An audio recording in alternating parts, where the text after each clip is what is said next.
Our gospel lesson tonight is from the 5th chapter of Matthew, beginning with the 21st verse. You have heard that it was said to those of ancient times, you shall not murder, and whoever murders shall be liable to judgment. But I say to you that if you are angry with a brother or sister, you will be liable to judgment. And if you insult a brother or sister, you will be liable to the council. And if you say, you fool, you will be liable to the hell of fire. So when you are offering your gift at the altar, if you remember that your brother or sister has something against you, leave your gift there before the altar and go. First be reconciled to your brother or sister, and then come and offer your gift. Come to terms quickly with your accuser while you are on the way to court with him, or your accuser may hand you over to the judge, and the judge to the guard, and you will be thrown into prison. Truly I tell you, you will never get out until you have paid the last penny. You have heard that it was said, you shall not commit adultery. But I say to you that everyone who looks at a woman with lust has already committed adultery with her in his heart. If your right eye causes you to sin, tear it out and throw it away. It is better for you to lose one of your members than for your whole body to be thrown into hell. And if your right hand causes you to sin, cut it off and throw it away. It is better for you to lose one of your members than for your whole body to go into hell. It was also said, whoever divorces his wife, let him give her a certificate of divorce. But I say to you that anyone who divorces his wife, except on the ground of unchastity, causes her to commit adultery, and whoever marries a divorced woman commits adultery. Again, you have heard that it was said to those of ancient times, you shall not swear falsely, but carry out the vows you have made to the Lord. But I say to you, do not swear at all, either by heaven, for it is the throne of God, or by the earth, for it is his footstool, or by Jerusalem, for it is the city of the great king. And do not swear by your head, for you cannot make one hair white or black. Let your word be yes, yes or no, no. Anything more than this comes from the evil one. The gospel of our Lord. Please be seated.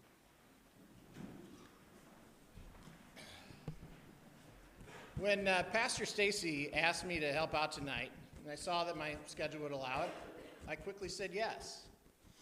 And then I saw that the gospel was related to the Sermon on the Mount. And I thought immediately, yeah, that's where Jesus fed the 5,000 with a couple of fish and a few loaves of bread. And when I was growing up, this was one of my favorite Bible stories. And I look forward to being able to speak about that story tonight.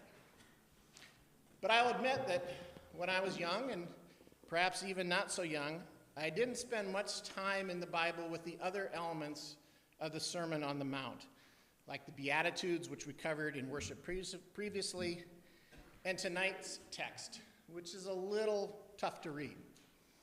Now, to be fair to Pastor Stacy, she did lay things out pretty clearly in her note to me, as she said, the gospel text is daunting, with so much law and so many topics, which are not the easiest to discuss.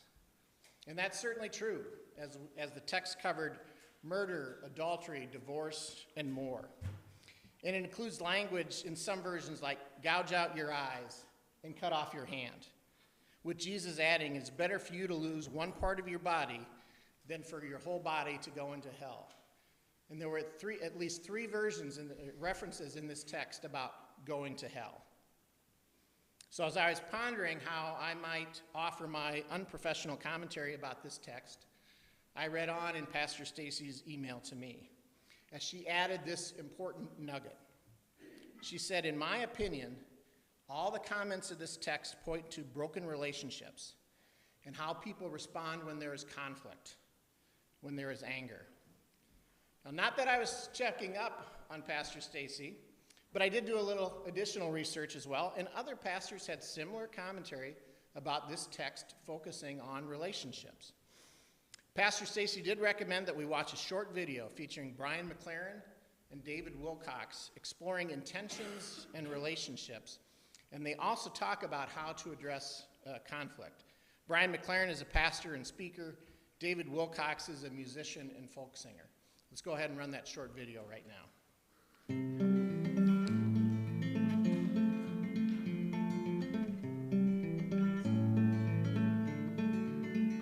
Dave, I want to ask you a weird question. When you think of a musician who has had an effect on you in heightening your care factor about something. Great way to say it. Wow. I'm thinking just who's affected you and how, and you might even mention a song or two. I'd love to hear. Well, obviously Bruce Coburn was a big wake up, and there have been a lot of people who have given me a perspective on issues that I didn't know anything about. But I think that the kind of thing that really stays with me is the people who are showing me the ability to care, not from some exhausting, draining sort of like I should be doing something, but more the people who find a way to reframe working with things that need to change in a way that makes it feel like they are in a sustainable place. Like this world, the way it is a perfect place to live out a life of faith.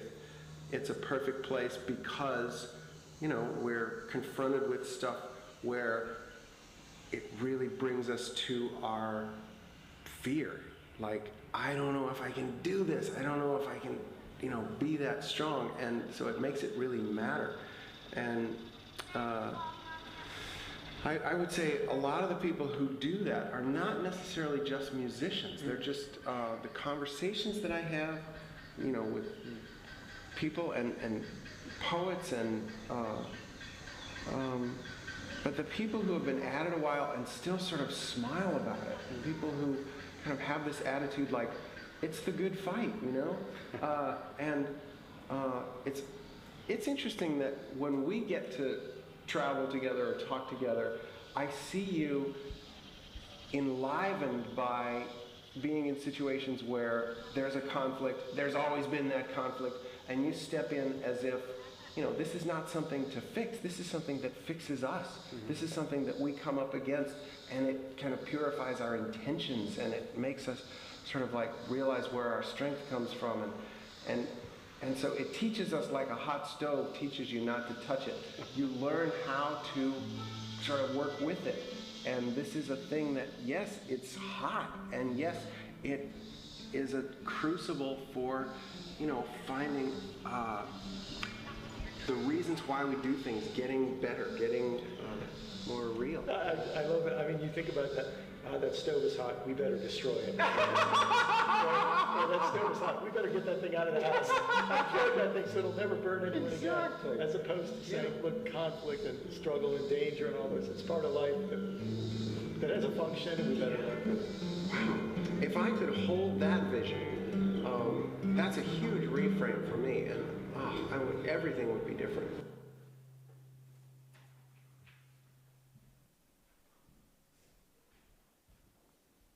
So I thought the commentary in this video, particularly on conflict, was interesting and helpful. And tonight's gospel text has a clear concern for the damage that we can cause through our anger or through conflict, our tendency to abuse and defile precious relationships, and the harm we cause when we compromise precious trusts and commitments. Now let's be clear, not all anger is bad. Jesus expressed his anger many times. And oftentimes it is anger in individuals or in a community that finally prompts action to address injustice. A few Sundays ago, my dad preached here, and he referenced the book and movie Just Mercy. And it's hard to read that book or watch that movie and not become angry at the lack of justice that still exists in our country. But this anger that's addressed at injustice is not the kind of anger being discussed in tonight's gospel text. The anger that Jesus is talking about is the kind that is ego-driven, the kind of anger that's filled with jealousy and resentment, the kind of anger that wills and often causes pain and suffering for those whose only offense is to displease us. And yes, at its core, this gospel text is talking about relationships, as Pastor Stacy said. And we create a special trust when we enter into meaningful relationships with one another, within our family, within our circle of friends, at our workplace, within our congregation, within our confirmation class. And the reality is that within relationships, there will be conflict. There will be anger at times. And Jesus is preparing us on how to deal with our anger, delivering a powerful commentary on what it means to live as a Christian. And he speaks about the importance of making peace with those around us and not allowing conflict to define us or to get out of hand. Again, similar message that you heard in the video here this evening.